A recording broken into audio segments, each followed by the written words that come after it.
So is the next Outlander spin-off series to be confirmed by StarZ? So who would like to see more of Jamie? Maybe his own little mini-series before he met Claire? Or how about Blackjack Randall or Gayless Duncan, the two villains of the show? They would make really interesting characters to follow. Even better still, what about Lord James Grey? Now, I know Diane has written many books about him. He's a much-loved character with millions of followers.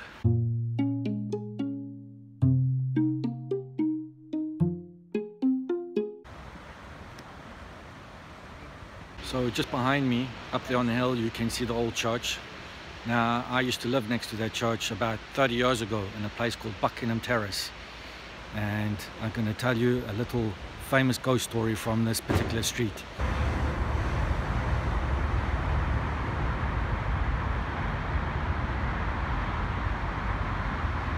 So this is Buckingham Terrace behind me.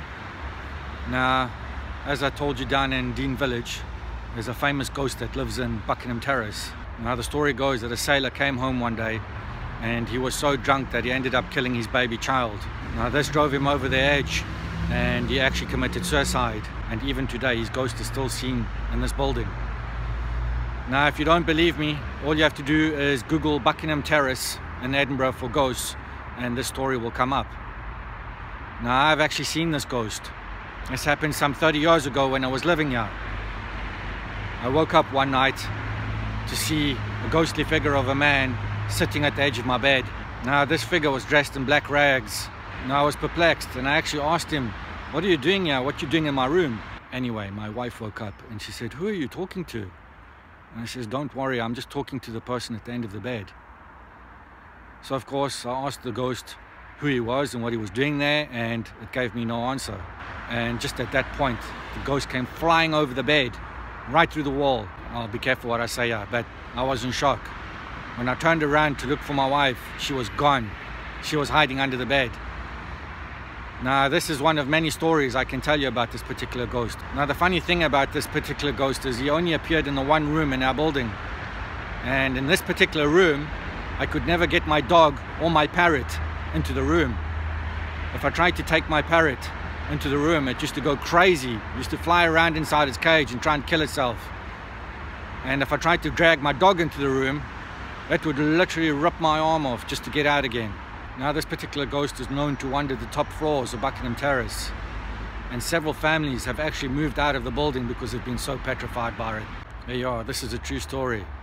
And believe me if you want to, but I've seen it.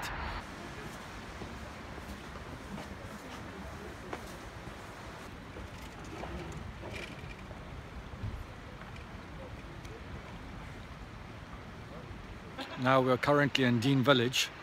It's a little gem tucked right in the middle of Edinburgh. It's literally a 5-minute walk from the city centre to get here. It's amazing how many people don't actually know about this little village. This was previously the water milling centre of Edinburgh, where they used to do all the milling. So behind me is Wells Court, and this was built in the 1880s. Now, I've come here several times to take photographs.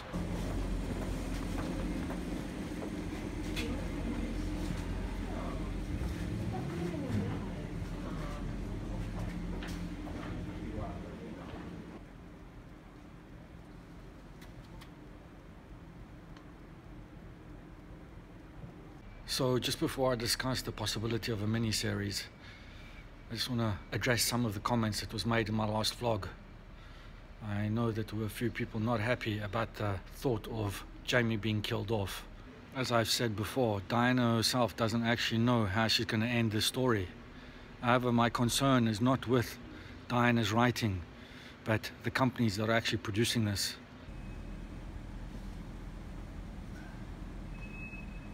I realize that many of the actors have signed long-term contracts for Outlander. Now, this may be normal in America, but in fact, in the UK, this is not normal.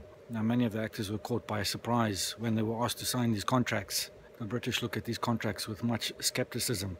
Now, there has been a large push for acquisitions and mergers between the large cable companies.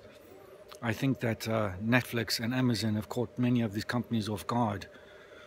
The smaller companies have fallen by the wayside, and the companies that are remaining are now trying to buy up everything in their path so that they can compete with Netflix. Now, Lionsgate recently purchased StarZ for 4.4 billion. Now, that is a very risky move. Now, even though StarZ has a massive and growing subscriber base, is it going to be enough for them to compete with the likes of Netflix? Now, both StarZ and Lionsgate have had both misfortunes in the past. So it'd be interesting to see if this merger will see them grow and be able to compete with Netflix.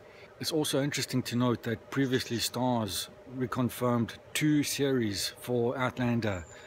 But now all of a sudden, now that the storyline has moved to America, they're still negotiating for series 5.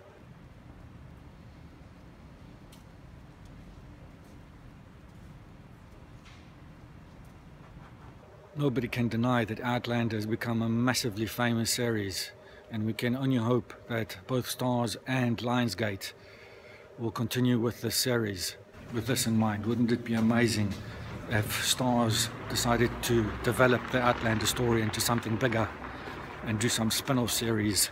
Now, Diana herself has already teased fans by saying that there might be a spin-off series from one of her books.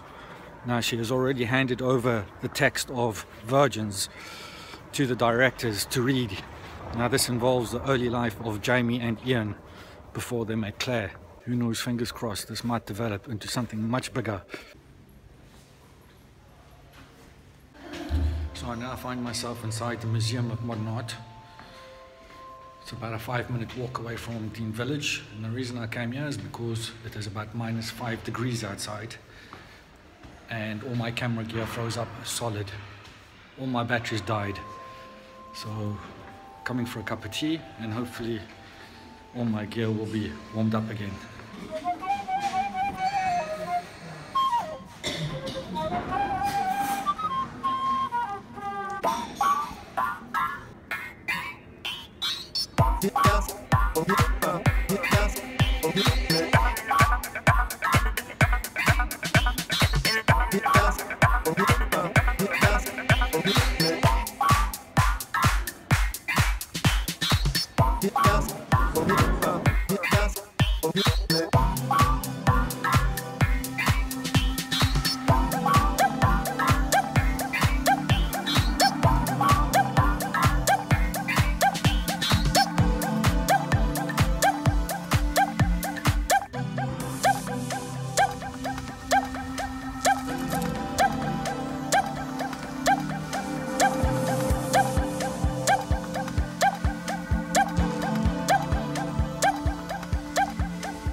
Now, I would personally love to see a TV spin-off series just with Lord John Grey.